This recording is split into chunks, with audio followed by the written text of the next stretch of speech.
Han waved to Jennifer as she continued towards the high school. Since he was now in the middle school as a 5th grader, they could walk together. The high school was a quarter mile further from the middle school on the other side of the street, allowing Jennifer to drop him off each morning. Walking towards the sizable middle school building, Han waved to classmates who knew him. He could see the sign for the middle school prominently displayed with the writing Cherry Grove Middle School on it. The name of the school was funny due to the lack of cherries in the area. Cherry was the last name of one of the founders of the city, not connected to the fruit. On the front lawn of the school were several circles of students hanging out with friends before class started. For the most part, they were divided into boys and girls, considering this was the middle school and not the high school. Dating was something that students were just getting used to, so the genders tended to stay more segregated. Seeing the circles of girls, Han knew that they were likely chatting about the latest gossip going around. Off in the distance, behind the school, Han saw the various sports teams practicing. Seeing them practice made him wonder what it would be like to join a sports team. With his abilities, becoming a star player wouldn't be difficult, and he had never participated in his previous life.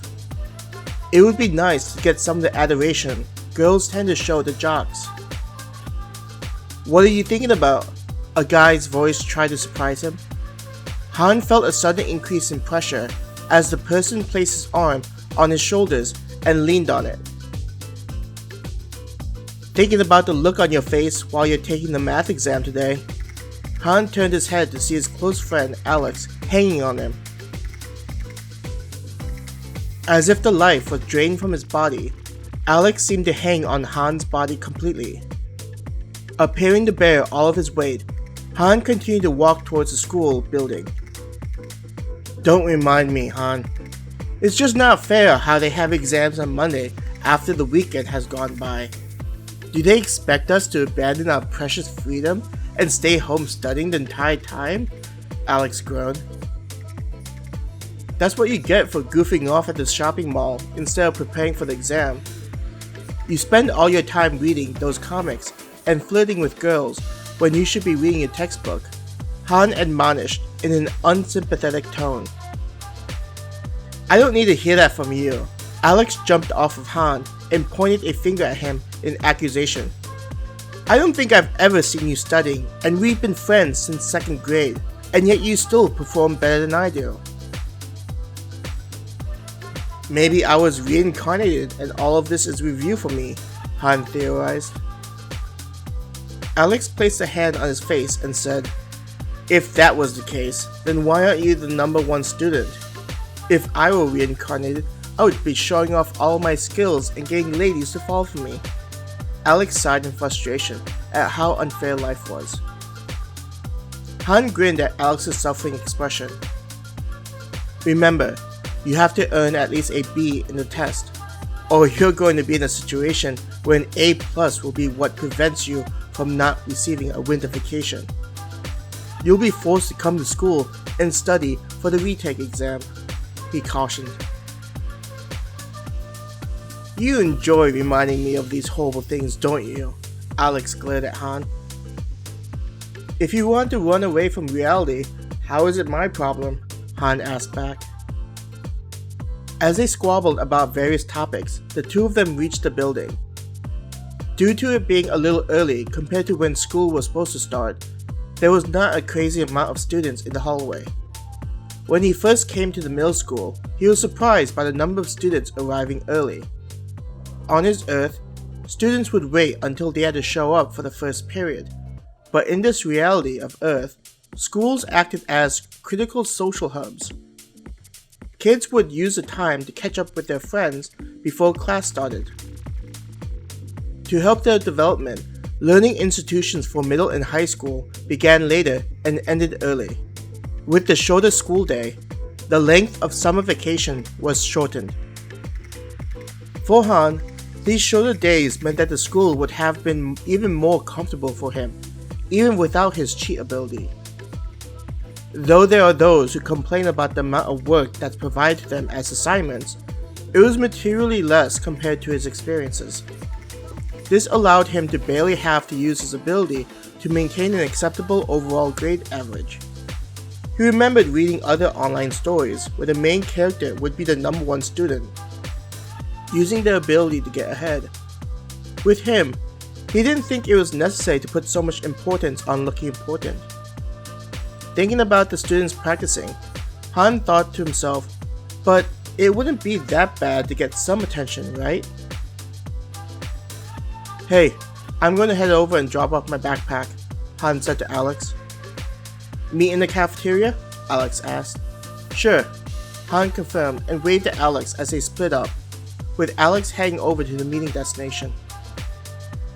He walked towards the area where all the 5th grade classes were usually held. The school was designed eccentrically, looking like a wagon wheel when looked down on.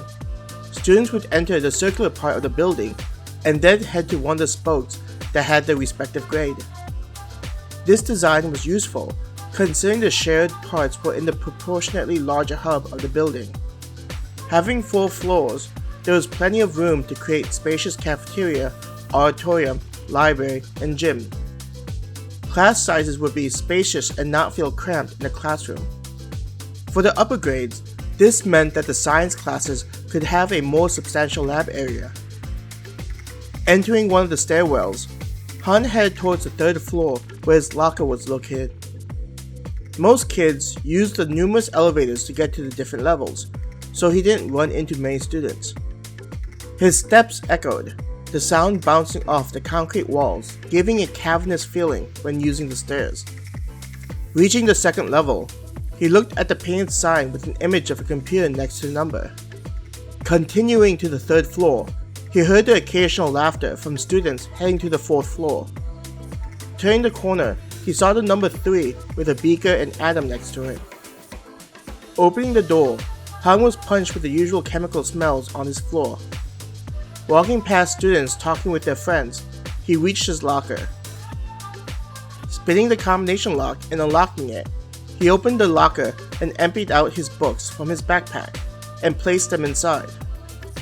With his first class being on his floor, he could always swing by his locker and grab the necessary materials. As he finished putting his books inside along with his various notebooks, Han smelled a bubbly floral perfume. Closing his locker revealed Hannah and Claire, 2 girls that often hung out with him and Alex. Good morning, Han, Claire said, while Hannah just smiled and waved to him. Good morning, he reciprocated. Where's Alex at? Hannah asked. Leaning against the locker, Han pointed with his head. He should be waiting for us in the cafeteria.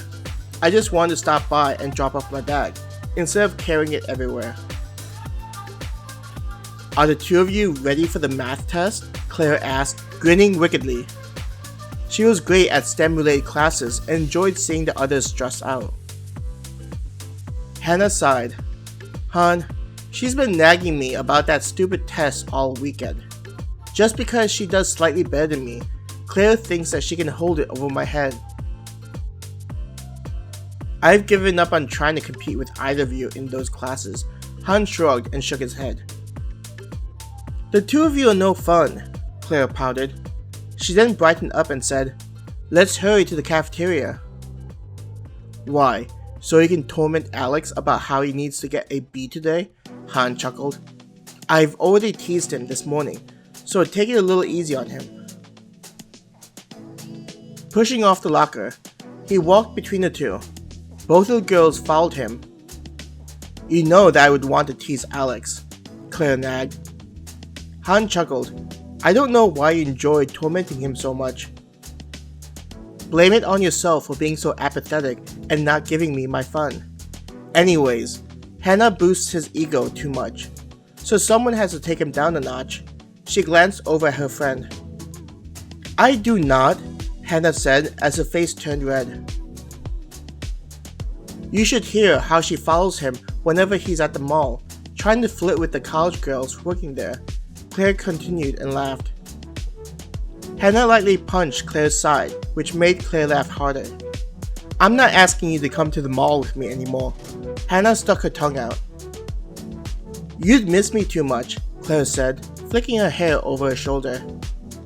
This caused the two of them to hold each other and burst into giggles. Students around them looked to see what was so funny before they went back to what they were doing.